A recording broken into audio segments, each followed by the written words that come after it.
penginfeksian virus terjadi. Kita akan dengarkan perkembangan terbaru dari Ahmad Yuryanto. Akan menginformasikan beberapa hal terkait dengan upaya kita bersama untuk memerangi COVID-19 yang sekarang menjadi pandemi di seluruh dunia.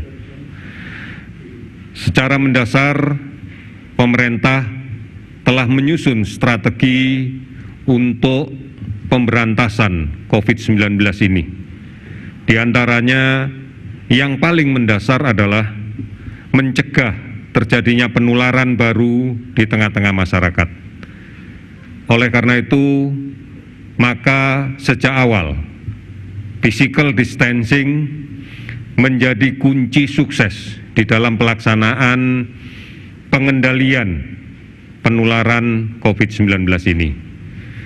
Saat ini dirasa perlu oleh pemerintah untuk kemudian memperkuat physical distancing ini, karena dalam beberapa hari terakhir kita masih mendapatkan ketidakefektifan pelaksanaan ini akibat disiplin yang masih belum kita bangun bersama-sama di tengah masyarakat. Oleh karena itu, pemerintah kemudian memberikan kesempatan kepada pemerintah daerah untuk mengajukan pembatasan sosial berskala besar di dalam kaitan untuk meningkatkan efektivitas physical distancing.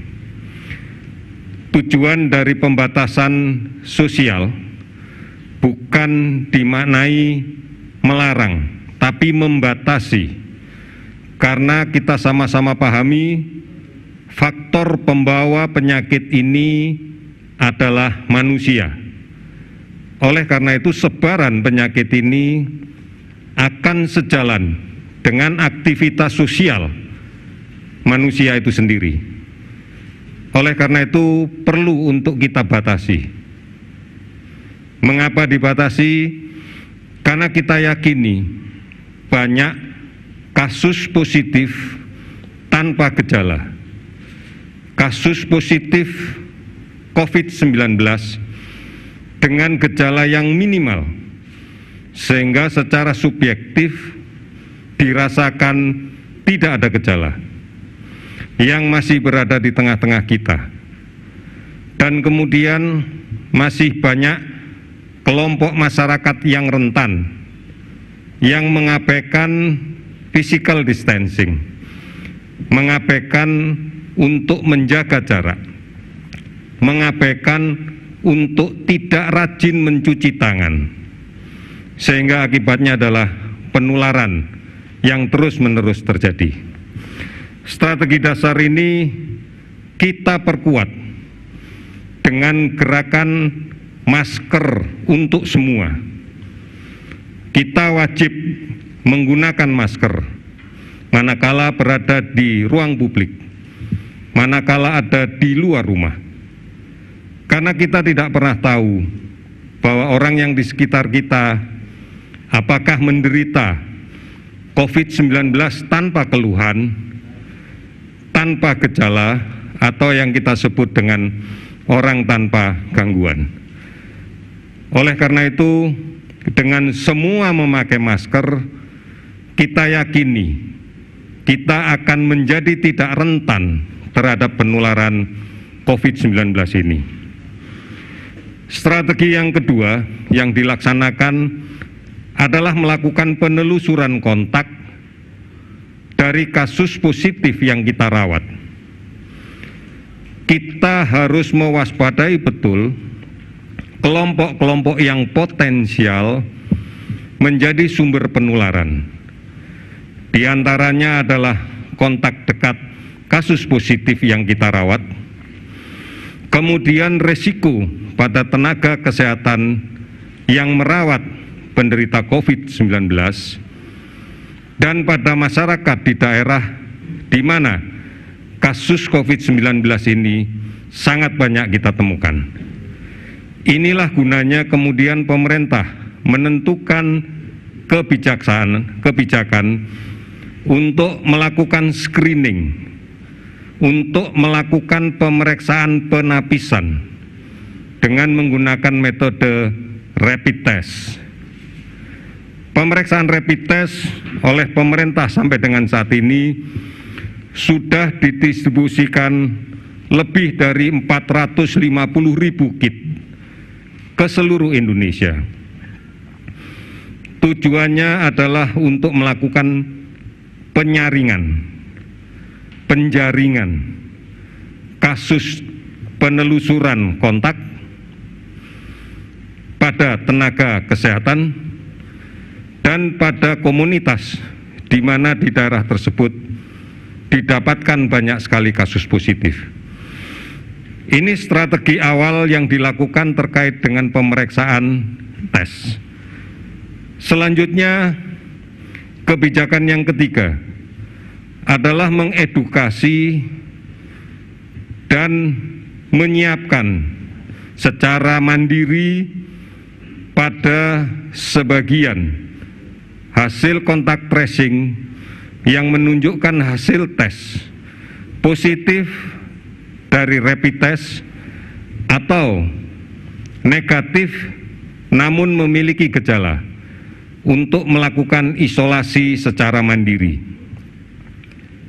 Isolasi ini bisa dilaksanakan secara tersendiri atau dilaksanakan secara kelompok seperti yang diinisiasi oleh berbagai kelompok masyarakat kita. Upaya ini adalah upaya yang positif, yang patut diapresiasi, sehingga saudara-saudara kita yang melaksanakan isolasi bisa melaksanakan dengan baik, tanpa ada stigmatisasi dan tanpa ada upaya untuk mengucilkan mereka. Namun kewajiban bersama untuk membantu agar mereka bisa melaksanakan isolasi dengan baik. Dari kelompok inilah kemudian apabila pemeriksaannya kemudian diulang dan didapatkan positif atau keluhan klinis semakin memberat, baru kita laksanakan pemeriksaan antigen dengan metode PCR. Sampai dengan hari ini kita sudah melaksanakan pemeriksaan lebih dari 15.000. Ketersediaan reagen untuk PCR sudah ada sampai dengan 200.000. Tes PCR kita adalah tes untuk menegakkan diagnosa dari mekanisme screening yang terarah. Oleh karena itu, kita tidak akan melakukan screening dengan PCR. Screening yang kita lakukan adalah dengan rapid test. Di samping juga melalui tracing dan analisis resiko kontak yang cukup tinggi.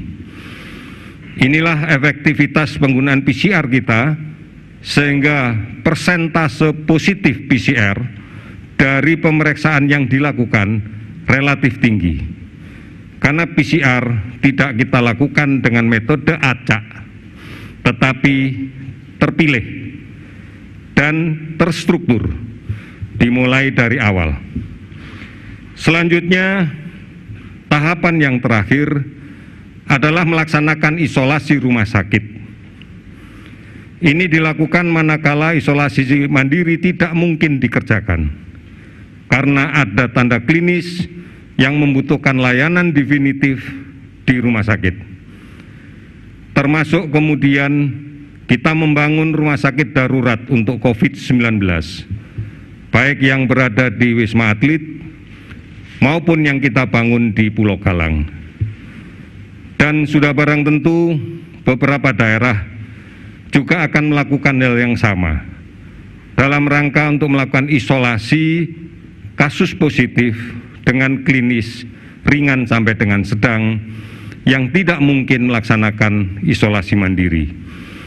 Puncaknya adalah rumah sakit rujukan untuk penanganan kasus COVID-19 dengan keluhan sedang berat. Dengan keluhan sedang berat yang membutuhkan alat bantu yang spesifik, termasuk ventilator.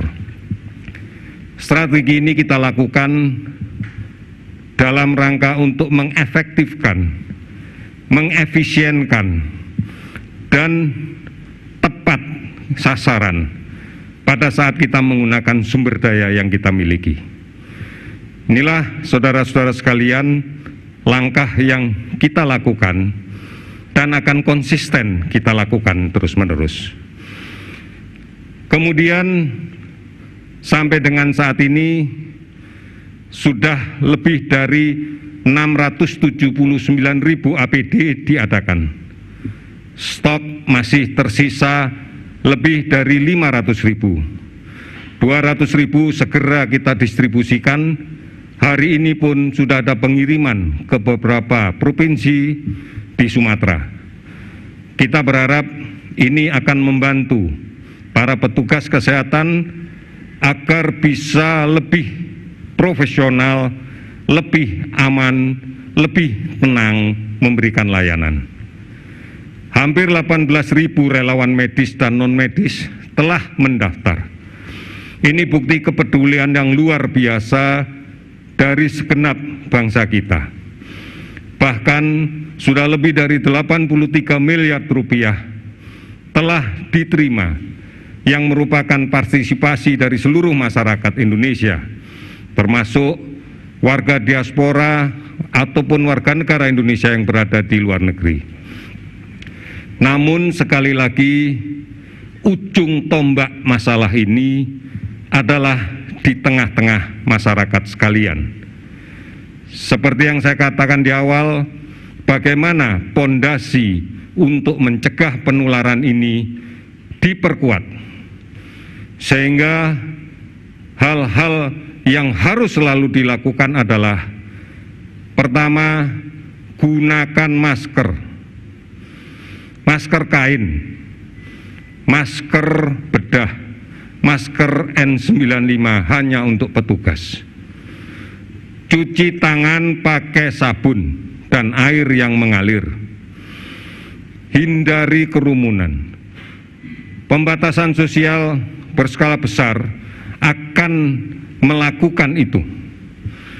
Kemudian jaga kesehatan diri kita sendiri. Cukup istirahat, asupan gizi yang baik.